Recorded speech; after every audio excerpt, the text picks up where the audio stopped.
আমন্ত্রণ জানাচ্ছি এটি নিউজের নতুন আয়োজন ফার্মফ্রেশ ভোটের দ্বিতীয় অনুষ্ঠানে। আপনাদের সঙ্গে আমি আছি আজ সাজিদা সুইটি এবং আমাদের আজকের অতিথি রাহিদ এজাজ। তিনি কূটনৈতিক প্রতিবেদক, দৈনিক প্রথম আলোতে আছেন। তার নামটা বেশ পরিচিত, বিশেষ করে কূটনীতির খোঁজ খবরগুলো আমরা তার কাছ থেকে খুব ভালোভাবে পেয়ে থাকি। ভাইয়া কেমন আছেন? ভালো আছে, আপনি কেমন আছেন? জি ভালো। কেমন বুঝছেন এই যে ভোটের পরিবেশটা তো বেশ জমজমাট, দেশব্যাপী মোটামুটি একটা উৎসব মুখর পরিবেশ আমরা দেখতে পাচ্ছি, যেটা আমরা লম্বা সময় ধরে আমি দেখতে পাই নাই। সেক্ষেত্রে আপনার এই যে কূটনৈতিক প্রতিবেদক হিসেবে আপনার চোখে আলাদা করে কি কি পড়ছে? প্রচার প্রচারণায় পরস্পর বিরোধী বক্তব্যের সাথে সাথে আরো কিছু কি এমন কিছু চোখে পড়ছে যেটা নতুন?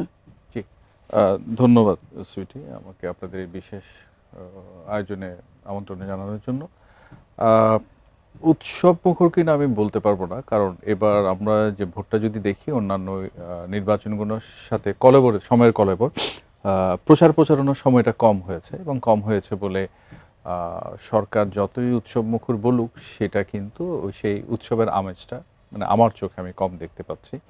আর যদি গুণগত যে কথাটা আপনি একটা বলছেন যে পাল্টাপাল্টি বক্তব্য, এই উৎসব বলতে আমি মানুষজনের মানে আমাদের এখানে অনেক বেশি চায়ের কাপের ঝড় তুলি, সেটা শহর হোক গ্রামগঞ্জ হোক, সেটা এবার একটু কম। কিন্তু এই যে পাল্টাপাল্টি বক্তব্য, সেই ক্ষেত্রে নির্বাচনটাকে একটা আকর্ষণীয় করে তোলার ক্ষেত্রে বা নির্বাচন নিয়ে মানুষের মনোযোগ আকর্ষণ করার ক্ষেত্রে এই যে পাল্টাপাল্টি দুই পক্ষ আমি যদি বলি বিএনপি এবং জামাত একে অন্যকে আক্রমণ করা, কথার লড়াই, সেটা একটা মাত্রা যোগ করেছে। আর এর বাইরে যদি আমি আমার কাজের জায়গা থেকে দেখি, এবারের নির্বাচনে আমরা প্রথমবারের মতো আমার যেটা চোখে পড়ছে 2 দশকের বেশি সময় মাঠে কাজ করার অভিজ্ঞতাতে আমাদের রাজনীতিতে নির্বাচনে ব্যবসায় বিদেশিদের ও আপনার হস্তক্ষেপ বলুন, যুক্ততা বলুন, এগুলো নিয়ে পরস্পর বিরোধী বক্তব্য তো আছেই। যেমন ধরুন যে দলটা সরকারে থাকে, তখন সরকারে থাকলে বিদেশিদের কথা বলাটাকে নাক গলানো বুঝেন। সেই একই দল যখন সরকার থেকে বিদায় নেন বা ক্ষমতাচ্যুত হওয়ার পর বিরোধী দলে গেলে তারাই আবার বিদেশির উপর নির্ভর করেন, এরকম পরস্পর বিরোধিতা আছে। তো সেই জায়গা থেকে এবার যদি আমি একটা ঘটনা বলবো, নিশ্চয়ই আপনাদের মনে থাকার কথা রিপোর্টার হিসেবে, তারেক রহমান যখন দেশে ফিরলেন অর্থাৎ 25শে ডিসেম্বরের পর, জানুয়ারিতে এটা হয়েছিল। আমরা জানি যে প্রেসিডেন্ট ট্রাম্প সারা দুনিয়ায় শুল্ক নিয়ে একটা তোলপাড় করা পদক্ষেপ নিলেন, যেটাকে রেসিপ্রোকাল ট্যারিফ, এবং সবগুলো দেশকে বাধ্য করলেন যে তার শর্তে যুক্ত হয়ে যুক্তরাষ্ট্রের সাথে ব্যবসা বাণিজ্য করা। তো এটা ডিল করা আবার ইউএসটিআর অর্থাৎ আমাদের বাণিজ্য মন্ত্রণালয়ের কাউন্টারপার্ট। আমরা দেখেছি একই দিনেই ইউএসটিআর বা মার্কিন সরকারের যে বাণিজ্য প্রতিনিধি, বাণিজ্য মন্ত্রী যে নামে অভিহিত করি কেন, তিনি তার দপ্তর থেকে একই দিনে তারেক রহমান এবং জামাতের আমির ডক্টর শফিক অর্থাৎ বিএনপি চেয়ারপারসন, জামাতের আমির, দুজনের সঙ্গে আলাদা আলাদা করে মিটিং করলেন। তো এটা কিন্তু অতীতে এমনটা দেখা যায়নি, 1 নম্বর। আর 2 নম্বর যদি বলি, গত 17-18 মাস ধরে আমরা 18 মাস ধরে যেটা দেখছি, এখানকার যে বিদেশি মিশনগুলো আছেন তারা অনেক বেশি সক্রিয়, 2 দলের সঙ্গে খুব নিয়মিত দেখা করছেন, যাচ্ছেন, বুঝতে পারছেন। কিন্তু দিন শেষে তাদের এই দেখা সাক্ষাৎটাও চোখে পড়ার মতো। কিন্তু এটাও ভুলে গেলে চলবে না, এই যে দেশগুলো আমাদের সঙ্গে থাকেন, আমরা উন্নয়ন সহযোগী বলে একসময় বলতাম, আমরা ডেভেলপমেন্ট অ্যাসিস্ট্যান্স নিতাম, সেটা থেকে আমরা সরে এসেছি। আমরা অনেক বেশি ব্যবসা বাণিজ্য করি, নানা রকম জিনিসপত্র কিনি, অবকাঠামোর ক্ষেত্রে যুক্ত হই, প্রতিরক্ষা সরঞ্জাম কিনি। তো এই দেশগুলোর যুক্ততা আগ্রহের ক্ষেত্রে আমি মনে করি তাদের নিজের স্বার্থ আছে। তো একইভাবে বাংলাদেশেরও বোঝা উচিত, যেটা অনুষ্ঠান শুরুর আগে বলছিলাম, যে 2 দল তাদের পররাষ্ট্রনীতি বা কূটনীতিতে বিদেশের সাথে সম্পর্ক, বাংলাদেশের অবস্থান, এগুলো কীভাবে দেখেন। তো সেখানেও দেখতে পাচ্ছি যে মোটামুটি একটা মিল দেখি। জামাতের বিএনপির ইশতেহার বলুন বা জামাতের ইশতেহার, তারা বলছে যে সমতা, মর্যাদা, দেশের স্বার্থ, এগুলো অক্ষুণ্ণ রেখেই তারা বিশ্বের নানা দেশের সঙ্গে সম্পর্ক এগিয়ে নিতে চান যদি তারা নির্বাচিত হন এবং ক্ষমতায় আসেন। আমাদের একদম নিকট প্রতিবেশী হচ্ছে ভারত। আমরা ভারতের সাথে যেমন আমাদের সম্পর্ক নিয়ে বারবার করে আলোচনা হয়, সেটা ভালো সম্পর্ক খারাপ সম্পর্ক আমাদের জন্য অনেক ম্যাটার করে। তার সাথে কিন্তু যুক্তরাষ্ট্রের নাম আসে, চীনের নাম আসে, আমাদের রাশিয়ার সাথেও আমাদের কাজকর্ম আছে কিছু, পাকিস্তানের সাথে আমাদের ভালো বলি বৈরী বলি বিভিন্ন রকমের চড়াই উতরে পার হয়ে এখন একটা সম্পর্ক কিন্তু আছে এখনো পর্যন্ত। সেই জায়গায় তুরস্কের নামটাও কিন্তু এবার বারবার করে এই নির্বাচন কেন্দ্রিক আয়োজনে আসছে। সেটা কেন, আপনার কাছে কি মনে হয় এবার কেন এই নামটা বারবার করে আসছে? আমি যদি আপনি যে কথাটা বললেন সেই জায়গাতে আসি, আমাদের পররাষ্ট্রনীতিতে খুব স্বাভাবিক এবং সঙ্গত কারণে আমার 2টা প্রতিবেশী, মিয়ানমার এবং ভারত, ভারত অনেক বেশি ইম্পর্টেন্ট পেয়ে থাকে এবং সেটা খুব স্বাভাবিক, সঙ্গত, সেটি বাংলাদেশের মুক্তিযুদ্ধ বলুন, আমাদের দেশকে ৩ দিক থেকে ঘিরে থাকা বলুন এবং ৫ দশকে বিভিন্ন সরকার, সেটা গণতান্ত্রিক সরকার বা সামরিক সরকার, যেভাবে হোক না কেন, ক্ষমতার পালাবদল হয়েছে এবং ভারতের সাথে সম্পর্কটা উঠানামার মধ্যে গেছে। ১৫ বছর ছিল তার ব্যতিক্রম, যেটা আমরা দেখেছি বা বলা হয়ে থাকে যে একপেশে, অর্থাৎ বাংলাদেশের চাইতে ভারতের স্বার্থ সমুন্নত হয়েছে। আবার একই সময় আমরা দেখেছি পাকিস্তানের সাথে অযথা বা কোনো কারণ ছাড়াই ত্যক্ততা সৃষ্টি করা হয়েছে, অন্তত প্রকাশ্যে, যদিও ব্যবসা বাণিজ্য হয়েছে, প্রতিরক্ষা সহযোগিতা চলেছে। আবার ভারত, আমরা দেখতাম ভারতের সাথে খুব ঘনিষ্ঠতা, খুব হৃদ্যতা, আন্তরিকতা বলুন।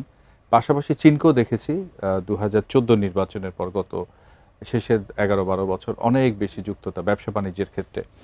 তো তুরস্কের কথা যেটা বলছেন, তুরস্ক আপনার নিশ্চয়ই মনে থাকার কথা, মানবতা বিরোধী অপরাধ ট্রাইব্যুনালের সময় তুরস্ককে আমরা হস্তক্ষেপ করতে দেখেছি। অথচ জামাতের সাথে বা যুদ্ধাপরাধী হিসেবে যাদেরকে আমরা বলি, ঐতিহাসিকভাবে মধ্যপ্রাচ্যের দেশ, বিশেষ করে সৌদি আরব, কাতার সহ অপরাপর যে গালফ কান্ট্রিগুলো আছে, তাদের যেখানে হস্তক্ষেপ করার কথা বা এই বিষয়টা নিয়ে তাদের উৎকণ্ঠা, আবেগ যেটাই বলুক, যদি এটা বাংলাদেশের অভ্যন্তরীণ বিষয়, তারা কিন্তু সেটা দেখায়নি এবং তুরস্ক সেখানে বারবার বক্তব্য দিয়েছে, মন্তব্য করেছে এবং পরিচয় গোপন করে তুরস্ক ডেলিগেশনে এসছে।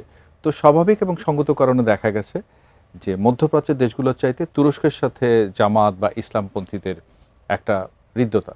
তো সেই জায়গা থেকে আমি স্ট্রেটওয়ে তার পেছনের দিকে না গিয়ে এবার সরাসরি আসি, পট পরিবর্তনের পর তুরস্ক কেন এলো বা তুরস্কের কথা কেন বলা হচ্ছে।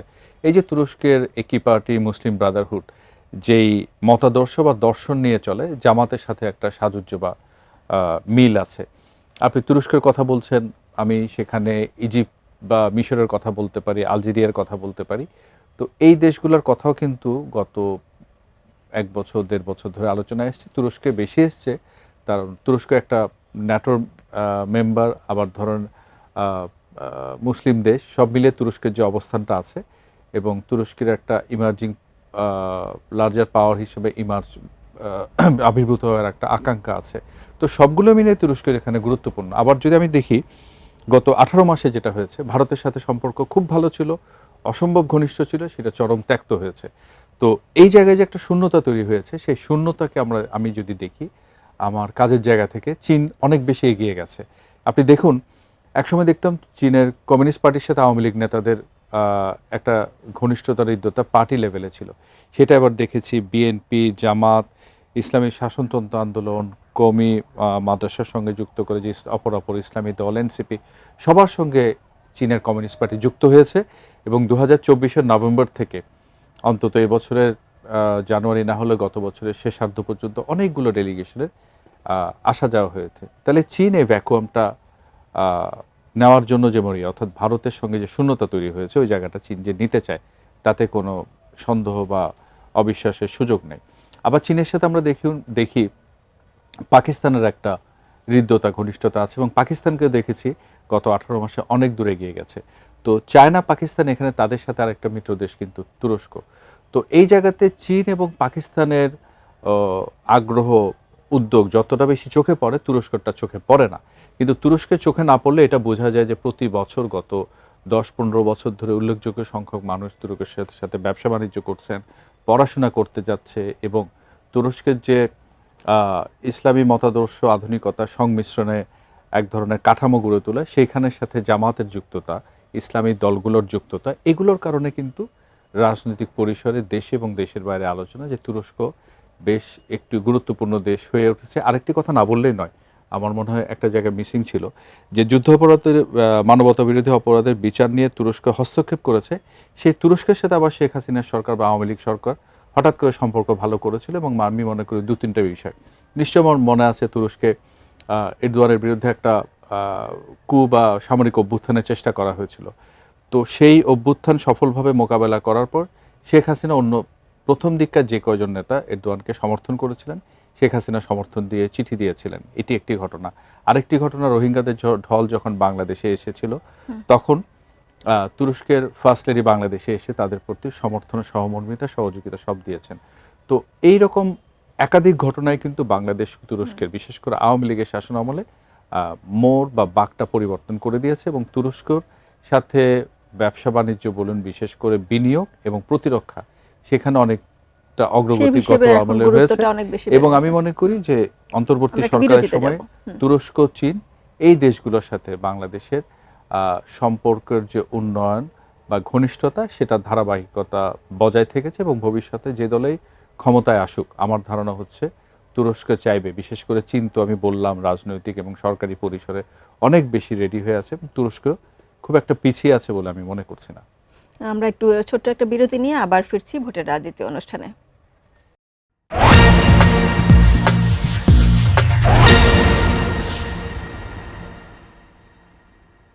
বিরতির পর আবার ফিরলাম ভোটের রাজনীতি অনুষ্ঠানে। আমাদের সঙ্গে আছেন রাহিদ এজাজ, প্রথম আলোর কূটনৈতিক প্রতিবেদক। আচ্ছা রাহিদ ভাইয়া, আরেকটা ব্যাপার যেটা দেশগুলোর আলোচনা নিয়ে আমরা বিরতির আগে কথা বলছিলাম, এই যে দেশগুলোরও একটা ব্যাপার আমরা সবসময় বলি যে কি এক এক দলকে বোধহয় এক একটা দেশের একটু সাপোর্ট দেওয়ার প্রবণতাটা একটু বেশি। সেক্ষেত্রে এবার বিএনপি কার কার সাপোর্টটা বেশি পাবে আর জামাত কার কার সাপোর্টটা বেশি পাবে, যদি একটু ট্রিকি ব্যাপারটা, তারপরে যদি আপনার খোলা চোখে যদি আমরা দেখতে পাই যে তাদের জন্য কোন দল এলে তারা সুবিধা মনে করবে আর কোন দল বা সেই সুবিধাটা কাজে লাগিয়ে আমাদের দেশের জন্য সুবিধা দিতে পারবে। আচ্ছা, আপনার প্রশ্নটার উত্তর দিতে গিয়ে আমি একটু আগে যে উত্তরটা দিয়েছিলাম, তুরস্কের কথা বললে হয়তো দর্শক মনে করে নিতে পারে আমি খুব বেশি তুরস্ক জামাতের দিকে হেলে আছে। দেখুন, আমি আন্তর্জাতিক সম্পর্কটাকে দেখি সবসময় লেনদেনের মধ্যে দিয়ে, এটা কোনো চ্যারিটি না এবং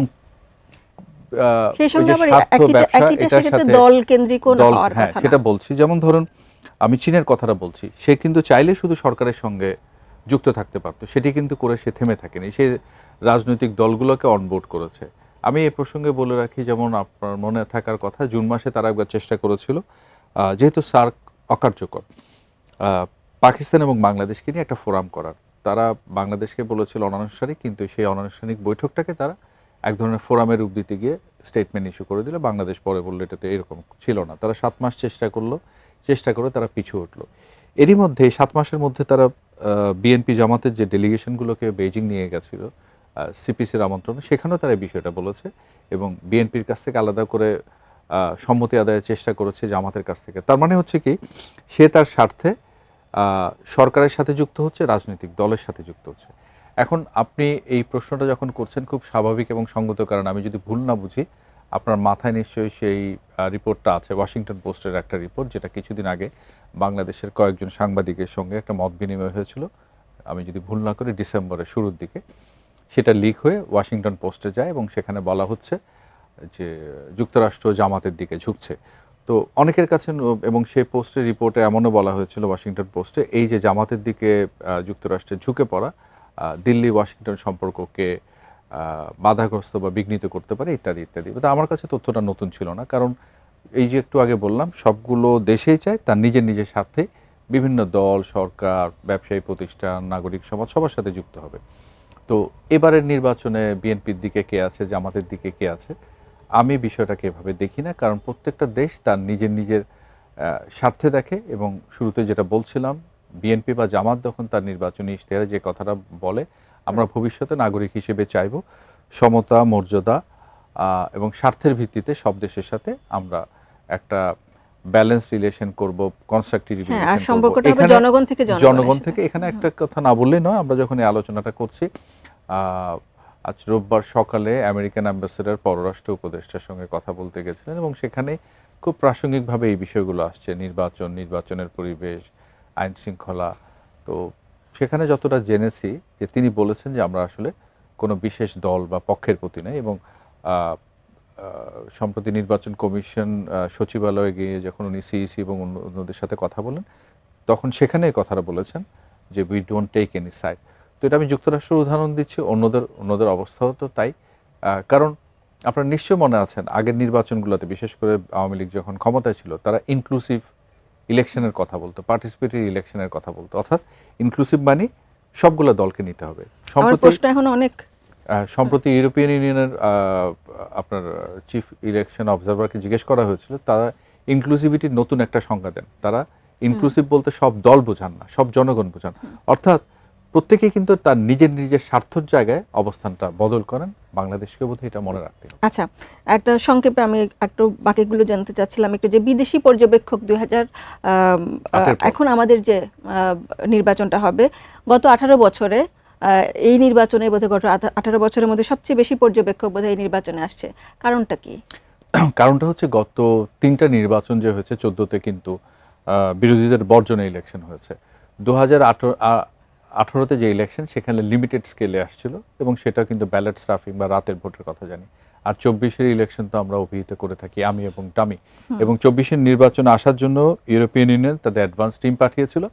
তারা মাঠ পর্যায়ে আপনার পর্যালোচনা করে অ্যাসেসমেন্ট করে দেখেছে যে পরের নির্বাচন অর্থাৎ 23-এর কয়েক মাস পরে 24-এ যে ইলেকশনটা হবে সেটা অংশগ্রহণমূলক হবে না, অর্থাৎ সবার অংশগ্রহণ থাকবে না, সেজন্য তারা পাঠায়নি। এবারের নির্বাচনে যখন দেখা যাচ্ছে মোটামুটি সবাই অংশ নিচ্ছে, সেজন্যই অনেক বেশি দেশ, অনেক বেশি সংস্থা এবার অংশ নিচ্ছে এবং সেই সংখ্যাটা 350-এর বেশি আজ দুপুর পর্যন্ত যে তথ্যটা জেনেছি। আচ্ছা, এখন আমার শেষ প্রশ্ন, এই যে নির্বাচন 12 ফেব্রুয়ারিতে হবে, সবাই চাচ্ছেন শান্তিপূর্ণ একটি নির্বাচন হোক, সরকার থেকে বারবার আশ্বস্ত করা হচ্ছে, আপনি কি কোনো শঙ্কা দেখছেন নির্বাচনে কারচুপির ব্যাপারে? না, এটা খুব হাইপোথেটিক্যাল হয়, কারচুপি আর এইসব পরিসরে আলোচনা আছে। আপনি যখন এই প্রশ্ন করছেন, এমন আলোচনা তো আছে, অনেক বেশি ছিল, এখন হয়তো কমে গেছে নির্বাচন আদৌ হবে কিনা। কিন্তু শেষ পর্যন্ত আজকে যখন আমরা কথা বলছি, কয়েকদিন পরে নির্বাচনটা হতে যাচ্ছে, এখন কারচুপি এটা আপনি শঙ্কা অতীতেও ছিল, এখনও আছে, সেটা এই মুহূর্তে বসে আমার বা আপনার পক্ষে প্রেডিক্ট করা খুব ডিফিকাল্ট। তবে সহিংসতা, আইন শৃঙ্খলা পরিস্থিতি, এটা নিয়ে একটা উদ্বেগ উৎকণ্ঠা আছে, কারণ বিক্ষিপ্ত কিছু ঘটনা ছিল। কিন্তু নাগরিক হিসেবে আমার আপনার প্রত্যাশা থাকবে নির্বাচনটা যাতে শান্তিপূর্ণ হয় এবং একটা ব্যতিক্রমী নির্বাচন হয়, যে নির্বাচন আমরা বলতে পারবো গত 15 বছর মানুষ তার ভোটাধিকার বা মতটা চর্চা করতে পারেনি। এই নির্বাচনে যেন তার ব্যত্যয় ঘটে এবং আক্ষরিক অর্থে এটি একটি ভালো নির্বাচনের দৃষ্টান্ত হয়ে থাকে। আর দলগুলোরও বোধহয় এই ব্যাপারে অনেক বেশি দায়িত্বশীল আচরণ করা উচিত, যেহেতু তারা চাচ্ছেই রাষ্ট্র ক্ষমতায় যেতে।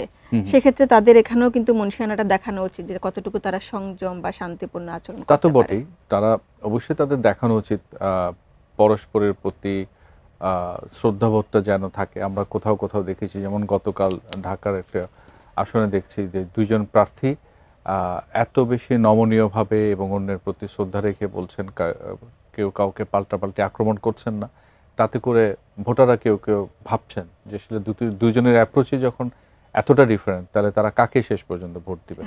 তো এটি হয়তো সারা দেশের চিত্র নয়, কিন্তু একটি আসনের চিত্র হলে এটাও কিন্তু আমরা পরিবর্তন হিসেবে বিবেচনায় নিতে পারি। অনেক ধন্যবাদ রাহিদ এজাজ। আমরা রাহিদ এজাজের কাছ থেকে কূটনৈতিক যে হাল চিত্র এখন ভোট কেন্দ্রিক সেসব জানার চেষ্টা করছিলাম। ভোটের আগে আমাদের এই ভোটের রাজনীতি অনুষ্ঠানের আজই শেষ পর্ব। আশা করছি আপনাদের ভালো লেগেছে এবং ভবিষ্যতে আমাদের যে 12 ফেব্রুয়ারি ভোটটির জন্য আমরা প্রত্যাশা করছি সেটি সুন্দরভাবে অনুষ্ঠিত হবে এবং সবাই যার যার জায়গা থেকে আমরা সেই চেষ্টাটা করে যাব, এটাই আমাদের প্রত্যাশা এবং চেষ্টা। ভালো থাকুন, সুস্থ থাকুন, বিদায় নিচ্ছি আমি Sajida Sweety.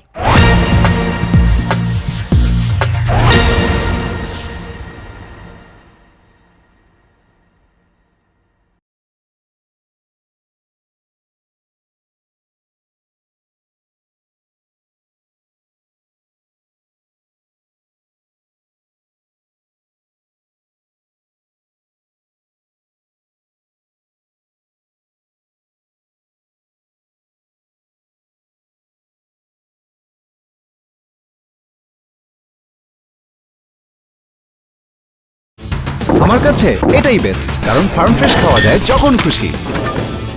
Farm fresh UHT milk, যখন খুশি যেখানে খুশি।